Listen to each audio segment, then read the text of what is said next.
नितिन गली की वो सुनसान और अंधेरी रात, वो मिट्टी में सनी हुई थी, बेबस और डरी हुई। उसे कुछ याद नहीं था। उसकी मासूमियत और खूबसूरती देखकर मेरे मन में एक काला लालच आ गया। मैंने उसे अपनी बाहों में भरा और एक ऐसा झूठ बोला जिसने हम दोनों की जिंदगी बदल दी। तुम मेरी मंगेतर हो, मैंने फुसफुसाया और उस पगली ने मुझ पर आंख बंद करके भरोसा कर लिया। लेकिन खुशियों का वो महल रेत पर बना था। एक दिन उसकी याददाश्त वापस आ गई। वो कोई आम लड़की नहीं, बल्कि एक रईस खानदान की वारिस और मशहूर बिजनेस टाइकून लियू रुयान थी। वो मुझे उसी पल छोड़कर चली गई, बिना किसी दर्द के, बिना एक बार पीछे मुड़कर देखे। मेरा वो 2.5 साल का प्यार और वो सारी यादें उसके लिए बस एक कचरा थी जिसे उसने अपनी जिंदगी से बाहर फेंक दिया।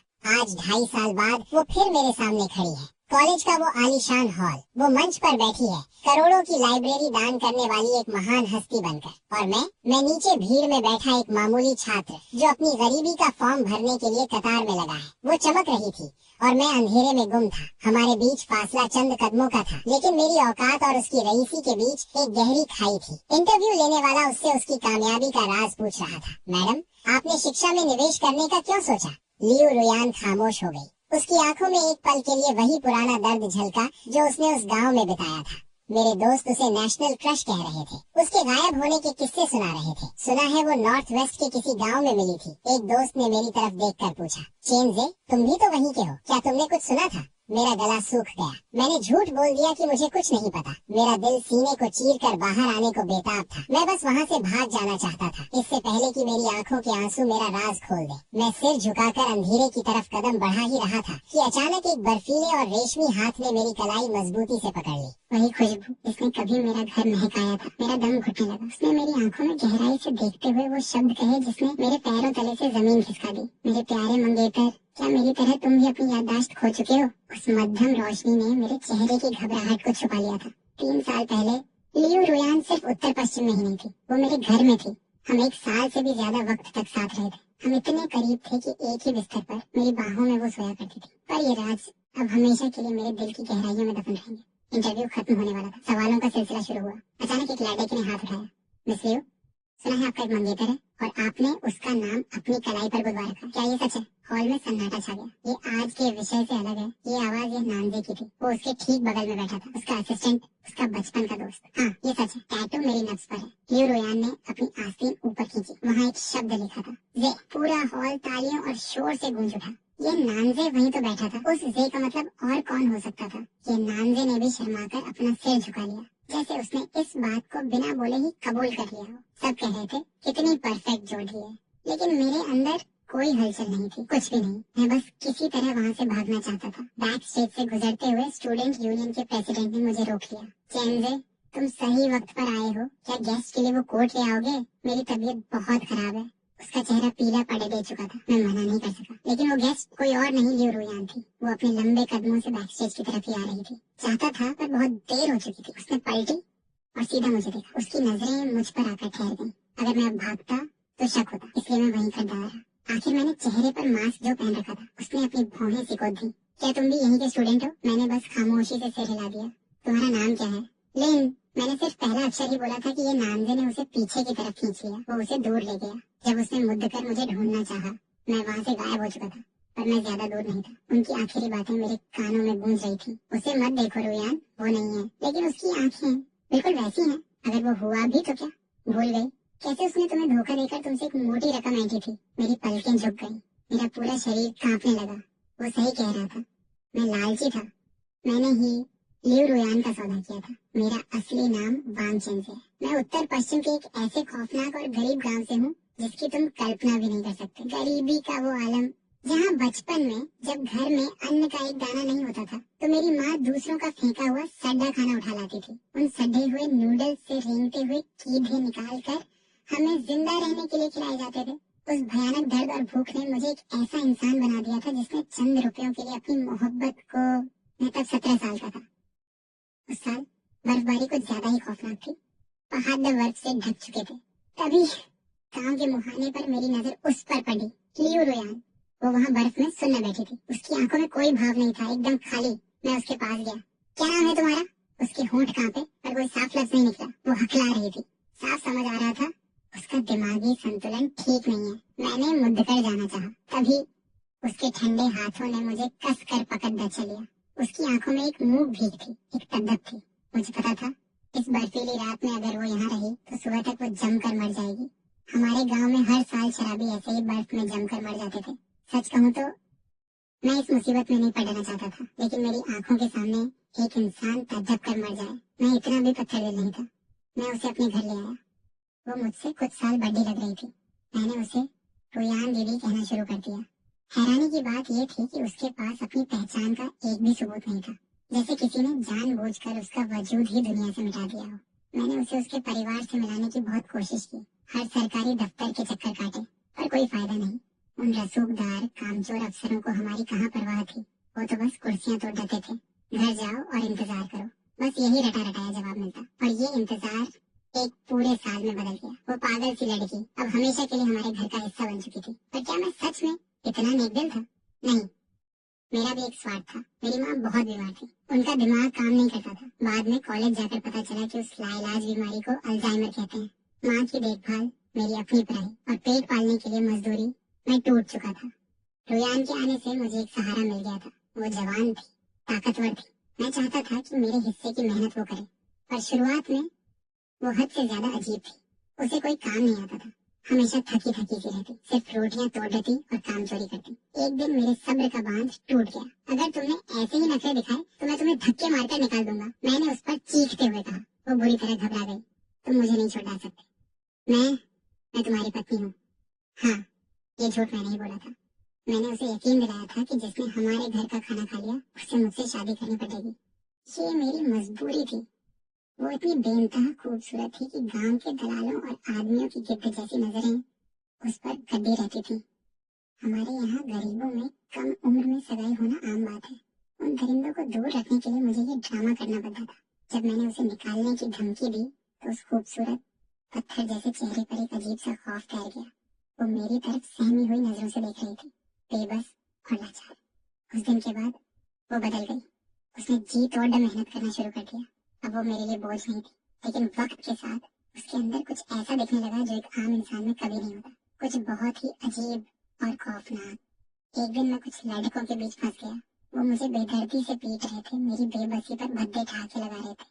और तभी मेरे सामने लियो रुयान का एक ऐसा चेहरा सामने आया जिसने मेरे रोंगटे खड्डे कर दिए। लियो रुयान स्कूल के गेट पर मेरा इंतजार कर रही थी। जैसे ही उसने मुझे उन लड़कों के बीच घेरा देखा, वह बिजली की तरह झपटी। उसने एक लड़के को जमीन पर दे मारा। वह जिस बेरहमी से वार कर रही थी उसे देखकर रूह कांप जाए। उसकी हर चोट जानलेवा थी। वह कोई लड़की नहीं बल्कि एक घायल जंगली जानवर लग रही थी जिसे रोकना नामुमकिन था। उस पल वह मुझे बिल्कुल अजनबी लगी। लड़के मारे मैंने उसका हाथ कसकर पकड़ लिया और चिल्लाया, रुयान दीदी बस करो और मत मारो। मेरे छूते ही वह ठिठक गई। उसका वह खौफनाक रूप पल भर में गायब हो गया। जे अगर तुम कहते हो तो अब नहीं मारूंगी। उस लड़के के शरीर पर नीले निशान पड़ चुके थे। उसके घर वाले हरजाना मांगने आ पहुंचे। गरीबी की मार झेल रहे हमारे घर पर जैसे दुखों का पहाड़ टूट पड़ा। उस रात रुयान को अपनी गलती का एहसास था। वह कमरे के कोने में दुबक कर बैठी थी। जब मैं उसे समझाने गया तो देखा उसका चेहरा आंसुओं से भीगा हुआ था। मुझे माफ कर दो जीजे, मुझसे गलती हो गई। अब कभी परेशानी खड़ी नहीं करूंगी। बस तुम मुझे छोड़ना मत। वह किसी छोटे मासूम बच्चे की तरह बिलख रही थी। मेरा दिल पसीज गया। मैंने उसे सहलाते हुए कहा, ठीक है, पर अब से तुम्हें बात माननी होगी। मुझे सिर्फ बात मानने वाली पत्नी ही पसंद है। अगले दिन वह अचानक कहीं से पैसों का ढेर लेकर आई। उसने अपनी घड़ी बेच दी थी, वही कीमती घड़ी जो उसे मिलते वक्त उसके हाथ में थी। मैं घबरा गया। तुमने ये क्या किया? इसी घड़ी के सहारे तो हम तुम्हारे परिवार को ढूंढ सकते थे। वह खिली खिली मुस्कान के साथ बोली, तुम ही मेरा परिवार हो, मुझे कहीं नहीं जाना, मुझे बस तुम्हारे साथ रहना है। मुझे यकीन था कि उस नादान को किसी ने ठग लिया है। उस घड़ी की कीमत उन पैसों से कहीं ज्यादा रही होगी, पर उसे परवाह नहीं थी। वह अब बहुत सीधी बन गई थी, पर गांव में अजीब बातें होने लगी। जिस लड़के ने मुझे पीटा था उसके साथ हादसे होने लगे। कभी उसकी साइकिल का टायर फट जाता, कभी वह नदी में गिर जाता, तो कभी उसके खाने में कीड़े निकलते। क्या ये सब वाकई इत्तेफाक था? मैं रुयान को देखता और वह मुझे देखकर बस मुस्कुरा देती। अब समझ आता है कि उसने सुराग देना तभी शुरू कर दिया था। उसने मेरी इंग्लिश की गलतियां सुधारी। जब मैंने पूछा कि क्या उसे इंग्लिश आती है तो वह चौंक गई। पता नहीं, क्या मुझे आती है? उसकी याददाश्त जा चुकी थी, पर उसकी काबिलियत अभी भी उसके खून में थी। मेरी माँ ने तब मुझसे कहा था, रुयान जरूर किसी बड़े शहर के रईस खानदान से है। मैंने उत्साह में कहा कि मैं भी एक दिन बड़े शहर जाऊंगा, पर माँ की आंखों में डर था। उन्हें पता था कि अगर वह शहर की हुई तो हमारे बीच की खाई हमें कभी मिलने नहीं देगी। किस्मत का खेल देखिए। जिस दिन मेरा आखिरी एग्जाम खत्म हुआ, मूसलाधार बारिश होने लगी। हमारा पुराना घर टपकने लगा। बिस्तर गीला हो चुका था, इसलिए मुझे और रोयान को जमीन पर एक साथ लेटना पड़ा। हम इतने करीब थे कि उसकी हर सांस मेरे चेहरे पर महसूस हो रही थी। नींद नहीं आ रही? उसने धीरे से पूछा। अगर मेरा सिलेक्शन नहीं हुआ तो? ऐसा नहीं होगा। शहर के छात्र बहुत तेज होते हैं रोयान। मैं शायद उनके सामने कुछ भी नहीं। झेजे को कहाँ जाना है? बीजिंग। मुझे अपनी राजधानी देखनी है। हंसना मत, पर हर गांव के बच्चे का सपना होता है लाल किला देखना। रोयान की आवाज अचानक बहुत गंभीर और दृढ़ हो गई। ठीक है, फिर हम बीजिंग चलेंगे। माँ को भी साथ ले जाएंगे। और अगर मैं फेल हो गया तो? मैंने डरते हुए पूछा। तो मैं तुम्हें ले जाऊंगी। मैं तुम्हें अपनी दुनिया में ले जाऊंगी। उसकी बातों ने मेरे दिल पर गहरा असर किया। 18 साल की उस उम्र में मुझे पहली बार महसूस हुआ कि मोहब्बत क्या होती है। मैंने उसे बाहों में भर लिया। वह पल भर के लिए ठिठकी, फिर उसने भी मुझे कसकर गले लगा लिया। उस रात मैं इतना खुश था कि देख ही नहीं पाया कि रुयान अब पागल नहीं रही थी। अंधेरे में उसकी आंखें किसी शिकारी की तरह चमक रही थी, और उसकी बातों में वह भोलापन नहीं बल्कि एक गहरा राज छुपा था। उसकी आंखों में अब वो भोलापन नहीं था, बल्कि एक तेज तीखी चमक थी, जैसे कोई शिकारी अपने शिकार को देख रहा हो। यादों का सिलसिला टूटा और मैं हकीकत में लौट आया। हाथ में कोट लिए मैं बैक स्टेज पर टहल रहा था। लियो रोयान मेहमानों के कमरे में किसी पर बुरी तरह चिल्ला रही थी। मुझे समझ नहीं आया कि क्या हुआ, लेकिन वह बहुत गुस्से में थी। मैंने दरवाजे की झिड़ी से अंदर झांका, और जो देखा उसने मेरे रोंगटे खड़े कर दिए। लियो रोयान अपनी ऊंची हील से जमीन पर गिरे एक शख्स की उंगलियों को बेरहमी से कुचल रही थी। उसकी आवाज पत्थर जैसी ठंडी थी। घटिया इंसान! मैं सुनने रह गया। क्या ये वही रोयान है? क्या ये वही लड़की है जिसने मेरे पीछे चलते हुए वादा किया था कि वह उम्र भर मेरे साथ रहेगी? क्या ये वही है जो हरजाना भरने के बाद दीवार के कोने में छुपकर रोई थी? शायद यही उसकी असलियत थी। बीजिंग आने के बाद मैंने बिजनेस मैगजीन्स में उसके बारे में पढ़ा था। वह मुझसे 8 साल बड़ी है और लियो ग्रुप की दूसरी बेटी है। भले ही वह एक नाजायज संतान थी, लेकिन उसकी ताकत और रुतबा आसमान छू रहा था। 30 साल की भी नहीं हुई और उसकी बेरहमी के किस्से मशहूर थे। 1 साल पहले उसने अपनी ही सगी बहन को पागल खाने भिजवा दिया ताकि वह इकलौती वारिस बन सके। शब्दों में उसकी क्रूरता को समझना मुश्किल था, पर आज अपनी आंखों से देख लिया। वह जानी पहचानी होकर भी बिल्कुल अजनबी थी। मैंने सोचा कि कोट दरवाजे पर ही छोड़कर भाग जाऊं, पर तभी दरवाजा खुल गया। बाहर कौन है? लियो रोयान बाहर आई। उसका चेहरा भावहीन था। मुझे एक सिहरन महसूस हुई। मैंने खुद को संभाला। मैंने मास्क पहन रखा था और अपनी टोपी को नीचे झुका लिया था। मुझे यकीन था कि वह मुझे नहीं पहचान पाएगी। मैंने अपनी आवाज बदलकर कहा, ये सर को। अभी मेरी बात पूरी भी नहीं हुई थी कि पीछे से एक छात्र चिल्लाया, चेंजे, तुम अभी तक हॉस्टल नहीं गए? मेरा नाम सुनते ही लियो रोयान की फुर्ती बदल गई। उसने झपट्टा मारकर मेरी कलाई पकड़ ली। उसकी पकड़ लोहे जैसी मजबूत थी। तुम्हारा नाम क्या है? वह मेरी आंखों में सीधे झांक रही थी। मैं खामोश रहा तो उसने मेरा मास्क उतारने के लिए हाथ बढ़ाया। ठीक उसी पल मुझे अपना बचाव दिख गया। चेंजे, तुम आ गए। मैंने जोर से एक और लड़के को आवाज दी। लियो रोयान ने अचानक मेरा हाथ छोड़ दिया। वह कभी मुझे देखती तो कभी उस लड़के को। मैंने मौका देखकर कोट वहीं फेंका और अपने दोस्त के साथ वहां से निकल भागा। थिएटर से बाहर आने के बाद ही मेरी जान में जान आई। उस लड़के ने मुझसे पूछा, चेंजे, लियो रोयान तुमसे क्या कह रही थी? माहौल बहुत अजीब लग रहा था। अजीब? माहौल अजीब नहीं था। वह तो मुझे जिंदा निकल जाना चाहती थी, और उसकी वजह थी मेरे 18वें साल की वो गर्मियां। जिस दिन मेरा रिजल्ट आया, गांव में एक अनजान शख्स आया, ये नांजे।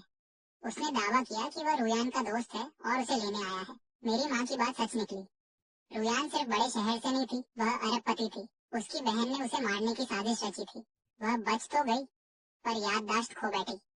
शुरुआत में मैंने यह नांजे को मेहमान समझा, पर जब मुझे पता चला कि उसके नाम में भी जे आता है, तो मेरे पैरों तले जमीन खिसक गई। गांव में सब मुझे वांग बुलाते थे। सिर्फ रुयान ही थी जो मुझे झेजे कहती थी।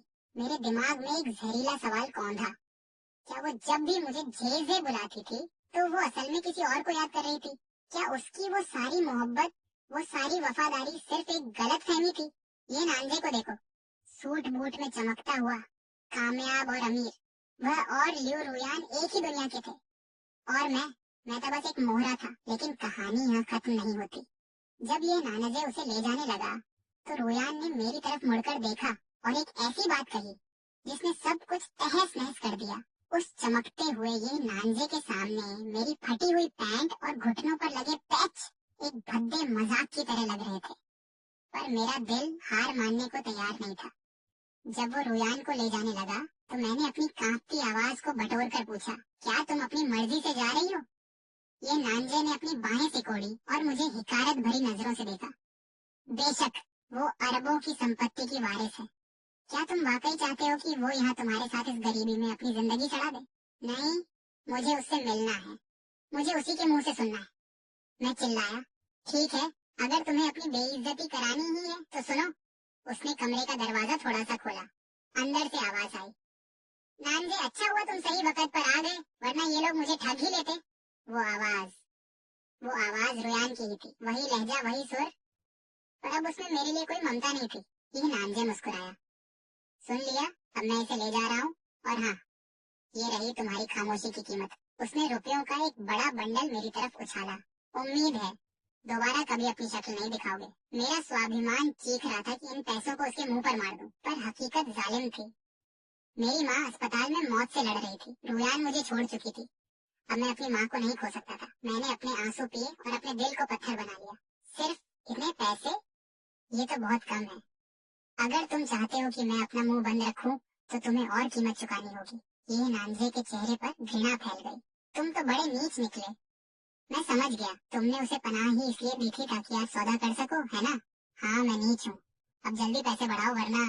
मैंने उसे वहीं चुप करा दिया। मुझे एक मोटी रकम मिली। मैंने सब कुछ माँ के इलाज में झोंक दिया, पर मौत को कोई नहीं जीत सका। जिस दिन मेरा कॉलेज का एडमिशन लेटर आया, माँ की आंखों में आखिरी बार आंसू थे। बेटा, खूब पढ़ना, मेरी तरफ से लाल किला और तियानमेन जरूर देखना। मैं तुम्हें एक अच्छी जिंदगी नहीं दे पाई, मुझे माफ कर देना। वो उनकी आखिरी बात थी। माँ ने मुझे वो सब दिया जो उनके पास था। मैंने अपना नाम बदल लिया, वांग छोड़ दिया और माँ का सरनेम अपनाकर लिन जियांगजे बन गया। लियू रुयान, उस नाम को मैंने अपने अतीत के मलबे में दफन कर दिया। बीजिंग की सड़कों पर चलते हुए कभी कभी ख्याल आता कि ये वही शहर है जहाँ वो पली बड़ी है। पर क्या फर्क पड़ता है, हमारी राहें अब कभी नहीं मिलेंगी। लेकिन नियति को कुछ और ही मंजूर था। आज जब मैं स्टूडेंट यूनियन की मीटिंग में बैठा था तो प्रेसिडेंट के एक जुमले ने मेरे शरीर का खून सुखा दिया। दोस्तों, पिछली बार जब लियो रुयान यहाँ से गई तो वो आप सबकी रेज्यूमे और बायोडाटा अपने साथ ले गई। वो किसी को ढूंढ रही है। मेरा दिल सीने को फाड़कर बाहर आने लगा। क्या उसे पता चल गया है कि मैं यहाँ हूँ? बायोडाटा यानी मेरा रेज्यूमे, उसके पास मेरा नाम, मेरी फोटो और मेरे गांव का पता, सब कुछ पहुंच चुका था। उस कागज के टुकड़े ने मुझे उसके सामने बिल्कुल नग्न कर दिया था। मेरा हर राज अब उसके हाथों में था। फिर भी मेरा दिल एक झूठी उम्मीद लगाए बैठा था। लियो रुयान के पास आज दुनिया की हर दौलत है। वह मुझ जैसे एक मामूली छात्र के पीछे क्यों आएगी? मीटिंग खत्म हुई। हम सब एक एक करके बाहर निकलने लगे। तभी मेरे आगे चल रहा लड़का अचानक ठिठक गया। उसके चेहरे पर हैरानी थी। क्या हुआ? मैंने पूछा। मैंने सिर उठाकर सामने देखा और मेरा खून जम गया। लियो रुयान गलियारे की दीवार से सटकर खड़ी थी। मैं पलटा और भागना चाहा, पर उसकी आवाज ने मुझे जमीन से कील की तरह ठोक दिया। लिन जियांगजे, बहुत वक्त हो गया। वह मुझे एक ऐसे आलीशान रेस्टोरेंट में ले गई जहाँ एक डिश की कीमत मेरे पूरे महीने के खर्च से ज्यादा थी। वह खुद कुछ नहीं खा रही थी, बस मुझे खाते हुए देख रही थी। मैंने भी कोई दिखावा नहीं किया। जब मौत सामने खड़ी हो तो कम से कम पेट भरकर मरना बेहतर है। काफी देर की खामोशी के बाद वह बोली, मुझसे छुप क्यों रहे हो? दोबारा मिलने के बाद यह उसका पहला सवाल था। मैंने केकड़े का एक टुकड़ा चबाते हुए ठंडी आवाज में कहा, मिस लियो, आप मजाक कर रही हैं। मैं एक गरीब स्टूडेंट हूँ और आप एक साम्राज्य की वारिस। हमारे बीच कोई रिश्ता नहीं है। कोई रिश्ता नहीं है? बहुत खूब, उसने कुर्सी पर पीछे झुकते हुए कहा। ये शहर का सबसे महंगा रेस्टोरेंट है। यहाँ आने वाले हर शख्स को मैं जानती हूँ। आज यहाँ सबने तुम्हें मेरे साथ देख लिया। बहुत जल्द लोग तुम्हारी जानकारी निकालेंगे। हमारे बीच क्या रिश्ता है ये जानने की कोशिश करेंगे, और तब तुम चाहकर भी मुझसे छुप नहीं पाओगे। मेरे दिल की धड़कन तेज हो गई। तो ये उसका नया खेल है। लेकिन मुझे डर नहीं लग रहा था, बल्कि मेरे होठों पर हल्की सी मुस्कान आ गई। मैंने केकड़े का एक टुकड़ा खाया और धीरे से कहा, पहली बार इतना स्वादिष्ट केकड़ा खा रहा हूँ, अब मर भी जाऊं तो कोई अफसोस नहीं। वो मुझे घूरती रही, फिर उसके होठों पर हल्की सी मुस्कान आई। इससे भी ज्यादा स्वादिष्ट चीज है। मैंने बिना उसकी तरफ देखे पूछा, क्या? वो धीरे से बोली। मैं एक पल के लिए मेरी सांस रुक गई, लेकिन मैंने तुरंत खुद को संभाला। तुम्हारे बॉयफ्रेंड को पता है? उसका चेहरा थोड़ा सख्त हो गया। मेरा कोई बॉयफ्रेंड नहीं है, मैंने उसकी आंखों में देखते हुए कहा। ये नानजे, वो हर वक्त तुम्हारे साथ रहता है। लोग तो यही समझते हैं कि तुम दोनों शादी करने वाले हो। उसकी भौहें हल्की सिकुड़ी, आवाज थोड़ी तेज हो गई। बकवास मत करो, उसका और मेरा कोई रिश्ता नहीं है। एक पल के लिए उसकी आंखों की ठंडक थोड़ी कम हो गई, जैसे पुरानी लियू रुयान एक पल के लिए वापस आ गई हो। वो धीरे से बोली, मेरा मतलब है हमारा कोई रिश्ता नहीं, शादी तो दूर की बात है। मैं हंसा, लेकिन वो हंसी खाली थी। सच में? तो तुम काफी चालाक हो, क्योंकि तुमने कभी लोगों की गलतफहमी दूर करने की कोशिश नहीं की। मैंने बात करते हुए केकड़े का खोल मुंह से निकाला और उसी समय एक छोटा सा टुकड़ा उछलकर उसके चेहरे पर जा गिरा। वो एक पल के लिए बिल्कुल चुप हो गई, जैसे समय थम गया हो। उसने उसे साफ भी नहीं किया, बस मुझे देखती रही। उसकी आंखों में पहली बार गुस्सा नहीं था, कुछ और था, शायद दर्द। उसने धीमी आवाज में कहा, मुझे लगा ऐसी बेकार बातों को समझाने की जरूरत नहीं होती। अगर हर बात साफ करने लगूं तो पूरा दिन उसी में निकल जाएगा। उसकी आवाज शांत थी, लेकिन मेरे दिल में जैसे कोई पुराना घाव फिर से खुल गया। मैंने धीरे से सिर झुका लिया और उस पल मुझे समझ आ गया, ये खेल अब सिर्फ पैसों या झूठ का नहीं रहा, ये दिलों की लड़ाई बन चुका है। वो बोलते बोलते अचानक रुक गई। उसके चेहरे पर पहली बार हैरानी थी, जैसे उसे एहसास हुआ हो। वो मुझे सफाई दे रही थी।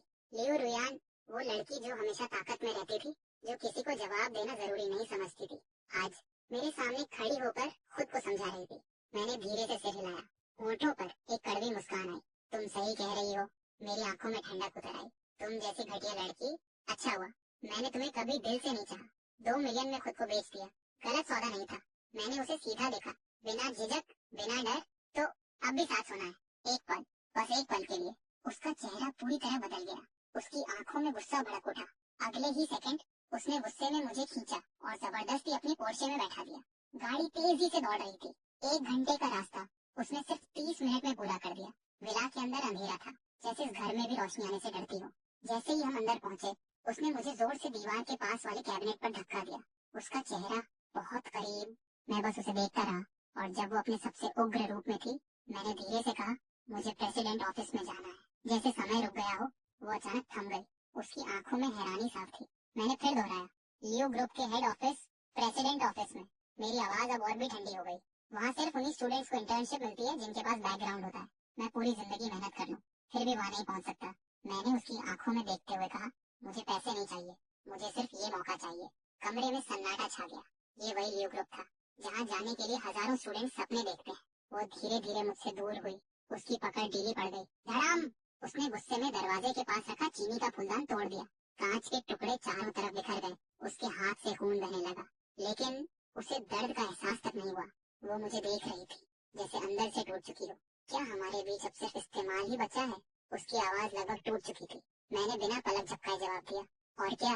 मैंने धीरे धीरे कहा, तुम्हारे पास और भी रास्ते हैं, मुझे मनाओ, फिर से साथ आ जाओ, जो चाहो मैं दे दूंगी। उसकी बात खत्म होते ही मैं हंस पड़ा, एक ठंडी खाली हंसी। नहीं, वो बहुत झंझट है। मुझे तुम्हारा दिल नहीं चाहिए, न तुम्हारा प्यार। ऐसी चीजों की कोई कीमत नहीं होती। उसकी आंखें फैल गईं। वांग जियांग से, क्या तुम्हारे अंदर दिल भी है? मैंने उसकी आंखों में देखते हुए कहा, लिन जियांग से, मैंने अपनी माँ का सरनेम ले लिया है। एक पल रुककर मैंने धीरे से कहा, और हाँ, वो 2 साल पहले मर गई। तुम्हारे जाने के बाद कमरे की हवा भारी हो गई। मैंने गहरी सांस ली। लियो रोयान, मैं अब अनाथ हूँ, मेरे पास दिल रखने की औकात नहीं है। मेरी आवाज हल्की कांप रही थी, लेकिन मैं रुका नहीं। तुम जानती हो वो वक्त मैंने कैसे काटा? तुम दोनों, एक आगे एक पीछे, सिर्फ 1 महीने में मुझे छोड़कर चले गए। मैं अपनी माँ को नहीं बचा सका और तुम्हें भी नहीं रोक सका। मेरी मुट्ठी कस गई। मैंने नानजे के पैसे लिए, हाँ लसे, क्योंकि मेरे पास माँ के इलाज के लिए पैसे नहीं थे। मेरी आंखें लाल हो गईं। तुम इतनी अमीर थी, लेकिन तुमने एक बार भी पीछे मुड़कर नहीं देखा। सन्नाटा, पूरा कमरा खामोश था। सिर्फ हमारी सांसों की आवाज सुनाई दे रही थी। उसके हाथ से खून टपक रहा था, धीरे धीरे फर्श पर गिरता हुआ, हर बूंद जैसे मेरे दिल पर गिर रही हो। लेकिन मैं रुका नहीं। मैं अकेला था, इस शहर में, इस जिंदगी में, और मुझे हर हाल में जिंदा रहना था। मैं यहाँ बीजिंग में अकेला हूँ, मुझे हर हाल में जीना है। अगर एक दिन भी ढीला पड़ गया तो शायद खाना भी नसीब ना हो। मैंने उसकी आंखों में देखते हुए कहा, रोयान, मैं यहाँ मर मार कर जी रहा हूँ, और तुम मुझसे पूछ रही हो कि मेरे पास दिल है या नहीं। मेरी आवाज और गहरी हो गई। ये सवाल पूछने वाली तुम, क्या तुम्हारे पास दिल है? उसका चेहरा और ज्यादा सफेद पड़ गया। उसकी आंखें लाल थीं, इतनी लाल जैसे अभी खून बहने लगेगा। मैंने सोचा अब वो फट पड़ेगी, वो फिर वही बन जाएगी, निर्दयी, बेरहम, जैसे उस दिन जब वो किसी की उंगलियां कुचल रही थी। मुझे लगा वो मुझे भी तोड़ देगी, मुझे नीचा दिखाएगी, लेकिन वो कुछ नहीं बोली। काफी देर तक बस खामोश खड़ी रही।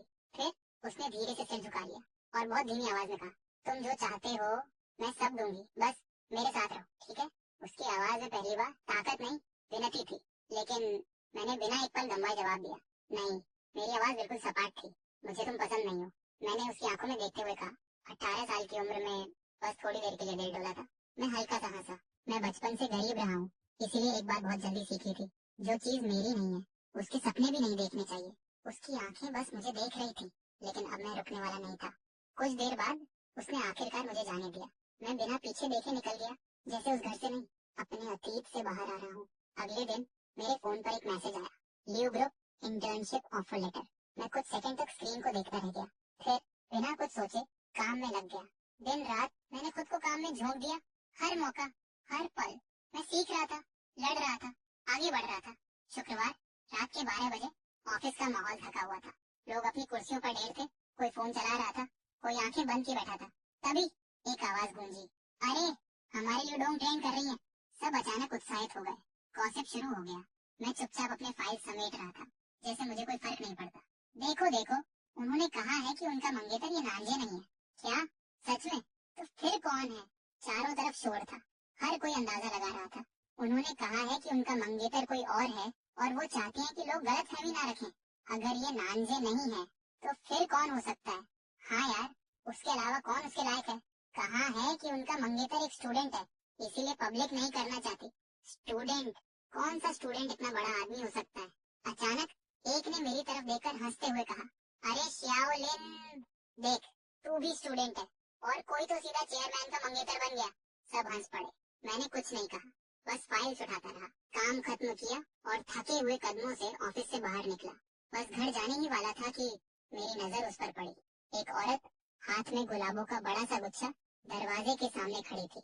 मेरा सिर तुरंत भारी हो गया। ये फिर आ गई। उसे लोग फॉक्स स्प्रेड कहते थे। जब मैं मिल्क टी शॉप में काम करता था, तब से वो मुझे परेशान कर रही थी। कितनी बार मना किया, कितनी बार ठुकराया, लेकिन वो थी कि मानती ही नहीं। आज वो यहाँ तक आ पहुंची थी। वो छोटे से शीशे में खुद को देख रही थी और जैसे ही उसने मुझे देखा, उसने एक बनावटी, खुद को खूबसूरत समझने वाली मुस्कान दी। शाओलिन, दीदी तुम्हें लेने आई है। मेरे चेहरे पर झुंझलाहट साफ थी। अगर तुमने फिर से मुझे परेशान किया तो मैं पुलिस बुला लूंगा। वो हंसी, जैसे मेरी बात मजाक हो। इतना बेरहम मत बनो, दीदी के पास पैसे हैं। अगर तुम मेरे साथ रिलेशन में आ जाओ तो कितना अच्छा होगा। मैंने उसकी तरफ देखा भी नहीं, जैसे वो मेरे लिए हवा हो। उसका चेहरा तुरंत बदल गया, गुस्से से भर उठा। लिन जियांग, ज्यादा अकड़ मत दिखाओ। मैं इशारा करूं तो तुम्हारे जैसे लड़के लाइन में खड़े हो जाएं। मैं रुक गया, धीरे से उसकी तरफ मुड़ा और ठंडी नजरों से कहा, आईना है ना तुम्हारे पास, उसमें खुद को देखो। उसका चेहरा गुस्से से लाल हो गया। वो भड़क उठी। अचानक उसने मुझे छूने की कोशिश की। तुम जैसे लड़के पता नहीं बिस्तर पर भी इतने ही अकड़ू होते हो या नहीं। मेरी आंखों में नफरत चमक उठी और तभी मेरी नजर साइड में गई। एक जाना पहचाना साया ऑफिस बिल्डिंग से बाहर आता हुआ। लियो रोयान, वो हमेशा की तरह ठंडी, ऊंची और सबसे अलग। लेकिन इस बार मैंने इंतजार नहीं किया, मैंने खुद ही कदम बढ़ाया। फॉक्स स्प्रेड को जोर से धक्का दिया और हाथ में पकड़ा पानी सीधा उसके सिर पर डाल दिया। दफा हो जाओ। मेरी आवाज सख्त थी। अगर अगली बार लियो रोयान ने तुम्हें मेरे आसपास देखा तो सच में मारूंगा। वो एक पल के लिए सन्न रह गई और पीछे खड़ी लियो रोयान भी। वो जैसे हैरान थी। क्या उसे लगा मैं उसका इंतजार करूंगा? मैं मन ही मन हंसा। वो सपना मैं बहुत पहले छोड़ चुका हूँ। फॉक्स स्प्रेड को धक्का लगते ही उसका घमंड टूट गया। वो गालियां देती हुई फिर से मेरी तरफ बढ़ी, लेकिन अगले ही पल एक तेज झटका, लियो रोयान ने उसे लात मारकर जमीन पर गिरा दिया। उसका चेहरा बर्फ जैसा ठंडा, हाई हील उसकी उंगलियों पर रखी हुई, बिल्कुल उसी दिन की तरह। फॉक्स स्प्रेड दर्द से चीखने लगी। मैं पुलिस बुलाऊंगी, देख लेना, लियो रोयान ने बिना पलक झपकाए कहा। बुला लो, हिम्मत है तो। फिर फॉक्स स्प्रेड की नजर उसकी कलाई पर पड़ी, उस महंगी घड़ी पर, और उसी पल उसकी सारी अकड़ गायब हो गई। वो रोने लगी। दीदी, मुझे नहीं पता था वो आपका आदमी है। मैं अब कभी उसे परेशान नहीं करूंगी। मैं मुड़कर जाने ही वाला था, लेकिन ये सुनकर रुक गया। मेरे अंदर कुछ जल उठा। मैंने ठंडे लहजे में कहा, मैं उसका आदमी नहीं हूँ, मैं खुद का हूँ, किसी का नहीं। लियो रोयान ने मेरी तरफ देखा। उसकी आंखों में एक अजीब सी चमक थी।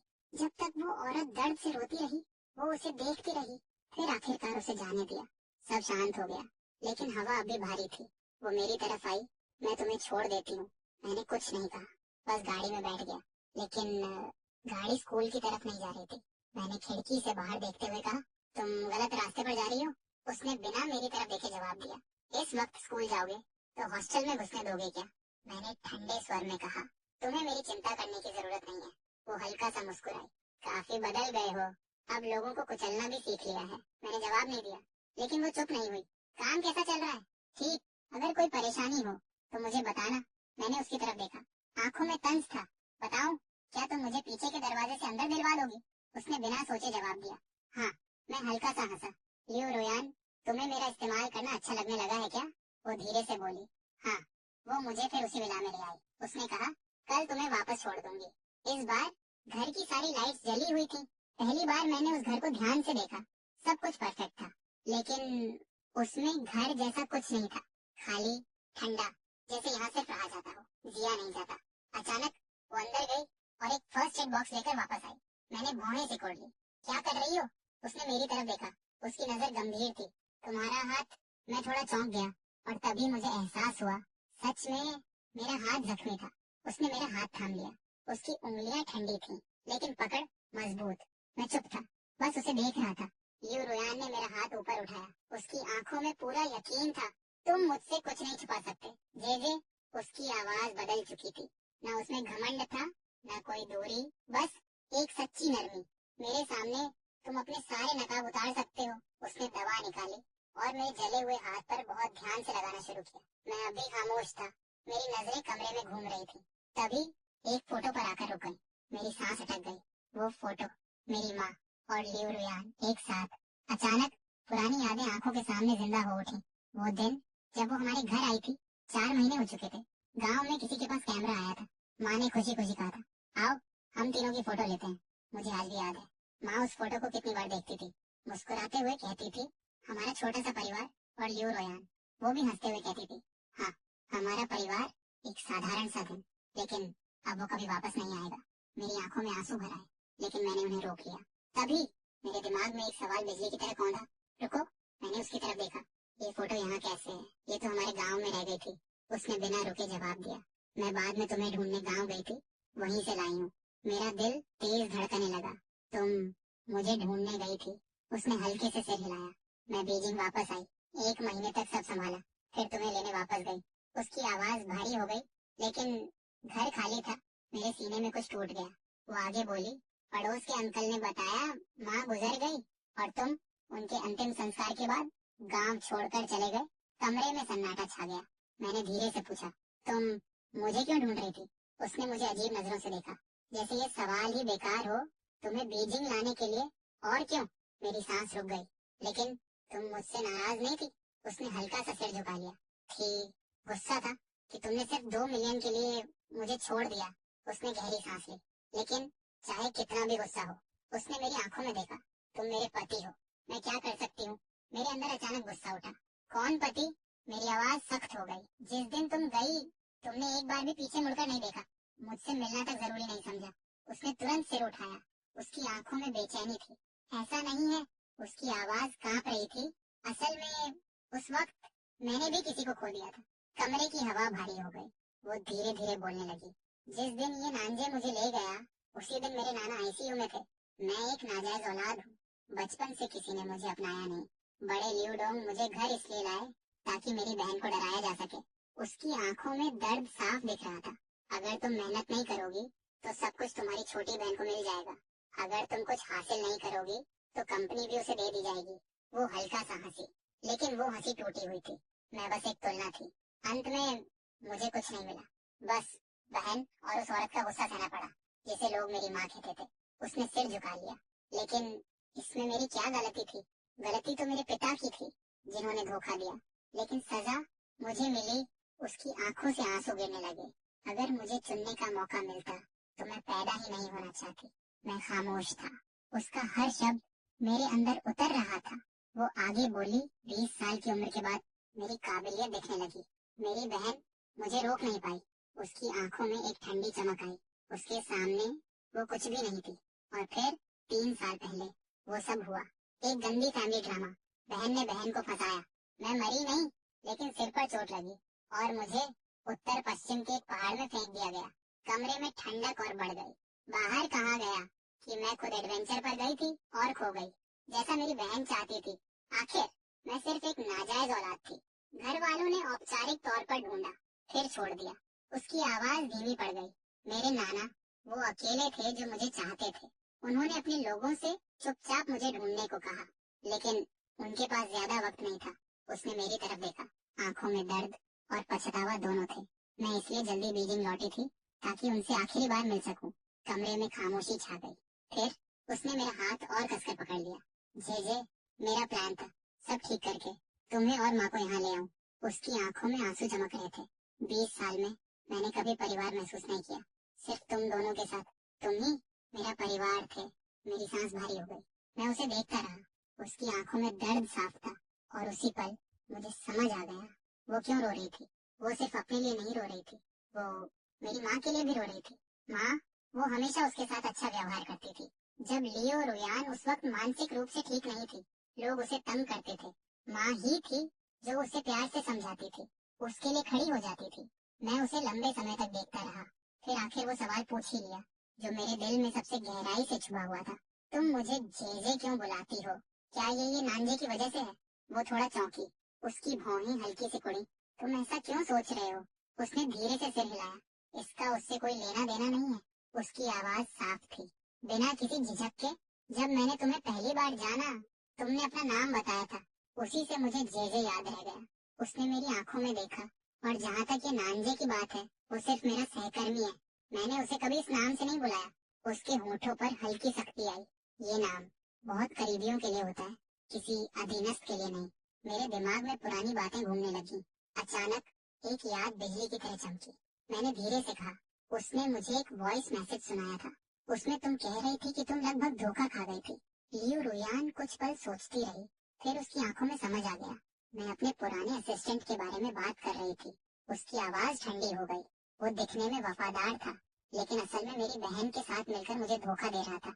उसने गहरी सांस ली। कि नांजे ने उस बात को तोड़ मरोड़ कर तुम्हें सुनाया ताकि तुम गलत समझो। कमरे में फिर सन्नाटा छा गया। उसी वक्त मेरे नाना की हालत भी बहुत खराब थी। उसकी आवाज धीमी हो गई।